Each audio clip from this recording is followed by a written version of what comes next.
মাসিকের 25তম দিন থেকে ভুলেও করবেন না এই 5টি কাজ যদি দ্রুত গর্ভবতী হতে চান। 1. গর্ভনিরোধক পদ্ধতি ব্যবহার করা। যদি আপনি দ্রুত গর্ভবতী হতে চান তবে 25তম দিনেও কোনো ধরনের গর্ভনিরোধক যেমন কন্ডোম, পিল, আইইউডি ইত্যাদি ব্যবহার করা থেকে বিরত থাকুন, কারণ দেরিতে ডিম্বস্ফোটন ঘটলে 25তম দিনেও ডিম্বাণু থাকতে পারে এবং সঠিক সময়ে যৌন মিলন করলে গর্ভধারণ সম্ভব। মাসিকের শেষের দিকে অনেকেই ভুলবশত মনে করেন যে তখন গর্ভধারণের সম্ভাবনা নেই, কিন্তু যদি চক্র অনিয়মিত হয় অথবা দেরিতে ডিম্বস্ফোটন ঘটে তাহলে ওই সময়ও গর্ভধারণ হতে পারে। তাই এই সময় গর্ভনিরোধক ব্যবহার করলে গর্ভধারণে বিলম্ব হতে পারে। 2. মানসিক চাপ নেওয়া। চিকিৎসা বিজ্ঞানে প্রমাণিত যে অতিরিক্ত মানসিক চাপ গোনাডোট্রফিন রিলিজিং হরমোন নিঃসরণ কমিয়ে দেয়, যার ফলে ডিম্বস্ফোটন বিলম্বিত বা বাধাগ্রস্ত হয়। 25তম দিনেও যদি আপনার চক্র অনুযায়ী উর্বর সময়ের ভেতরে পড়ে তখন মানসিক চাপ গর্ভধারণের চেষ্টাকে ব্যর্থ করতে পারে। চাপ বা দুশ্চিন্তা হরমোনের ভারসাম্য নষ্ট করে, যার ফলে ডিম্বস্ফোটন বিলম্বিত হতে পারে বা বন্ধ হয়ে যেতে পারে। এতে গর্ভধারণের সম্ভাবনা হ্রাস পায়। তাই মাসিক চক্রের যে কোনো দিন, বিশেষ করে উর্বরতার সময় পরে থাকলেও মানসিক শান্তি বজায় রাখা গুরুত্বপূর্ণ। 3. ভারী ব্যায়াম বা শারীরিক পরিশ্রম করা। গর্ভধারণের প্রচেষ্টার সময় অতিরিক্ত ভারী ব্যায়াম শরীরের হরমোনে প্রভাব ফেলতে পারে। মাসিকের শেষ দিকে শরীর অপেক্ষাকৃত দুর্বল থাকে এবং এ সময় ভারী কাজ বা অতিরিক্ত ব্যায়াম শরীরকে কষ্ট দিতে পারে। শারীরিক সুস্থতা জরুরি হলেও মাসিক চক্রের শেষ দিকে শরীর কিছুটা ক্লান্ত থাকে। অতিরিক্ত ব্যায়াম করলে হরমোনের ভারসাম্য নষ্ট হয়ে যেতে পারে। উদাহরণস্বরূপ, অনেক অ্যাথলেটিক মেয়েদের অনিয়মিত চক্র দেখা যায় বেশি ব্যায়ামের কারণে। 4. অস্বাস্থ্যকর খাবার খাওয়া।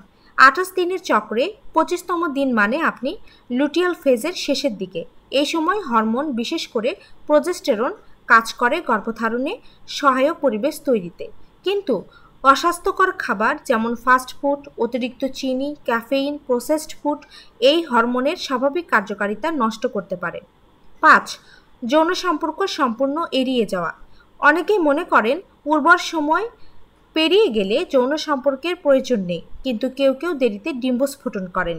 তাই 25তম দিনেও গর্ভধারণের সম্ভাবনা থেকে যায়, বিশেষ করে যদি চক্র দীর্ঘ হয়, অর্থাৎ 30 থেকে 35 দিনের।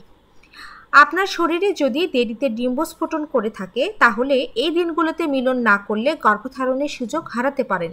ফলে এ সময় যৌন সম্পর্ক পুরোপুরি এড়িয়ে গেলে গর্ভধারণের সুযোগ হাতছাড়া হয়ে যেতে পারে। তবে মিলনের ক্ষেত্রে পেটে যাতে বেশি ঝাঁকি বা চাপ না লাগে সেদিকেও খেয়াল রাখতে হবে, নতুবা গর্ভরোপণ হয়ে গেলে তা মিলনের সময়কার বেশি ঝাঁকি বা চাপের কারণে নষ্ট হয়ে যেতে পারে। এ কারণে মিলনের সময়ে ধীরভাব বা সাবধানতা বজায় রাখুন। এবার মাসিক চক্র ও উর্বর সময় সম্পর্কে জানব। সাধারণত নারীর মাসিক চক্র গড়ে 28 দিনের হয়, তবে এটি 26 থেকে 35 দিনের মধ্যে পরিবর্তিত হতে পারে। ডিম্বস্ফোটন বা ওভুলেশন সাধারণত চক্রের মাঝামাঝি সময়ে ঘটে, অর্থাৎ 14তম দিনে। কিন্তু যাদের চক্র দীর্ঘ, যেমন 30 থেকে 34 দিন, তাদের ক্ষেত্রে ডিম্বস্ফোটন হতে পারে 16 থেকে 20তম দিনে, এমনকি তারপরেও। এখন প্রশ্ন হচ্ছে, 25তম দিন কি উর্বর সময়ের বাইরে? সাধারণত হ্যাঁ, কিন্তু অনেক নারী দেরিতে ডিম্বাণু নিঃসরণ করেন, যাকে লেট ওভুলেশন বলা হয়। তাই মাসিক চক্রের 25তম দিনও সম্ভাব্য উর্বর সময়ের মধ্যে পড়ে যেতে পারে। গর্ভধারণের সম্ভাবনা বাড়াতে কিছু গুরুত্বপূর্ণ টিপস। 1.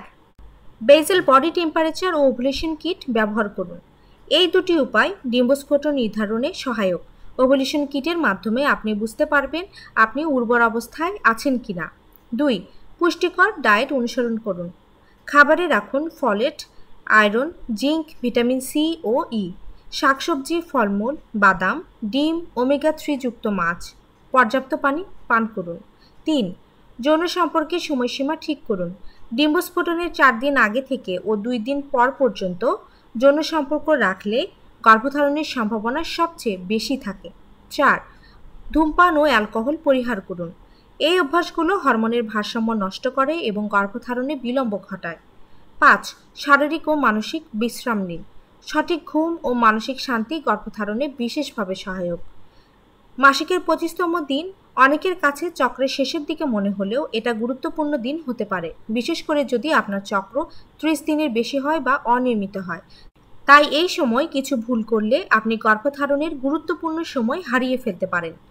আজকের আলোচনা এই পর্যন্তই। ভালো থাকুক, সুস্থ থাকুক প্রতিটি মা, এই কামনায় আজকের মতো এখানেই শেষ করছি। ধন্যবাদ সবাইকে।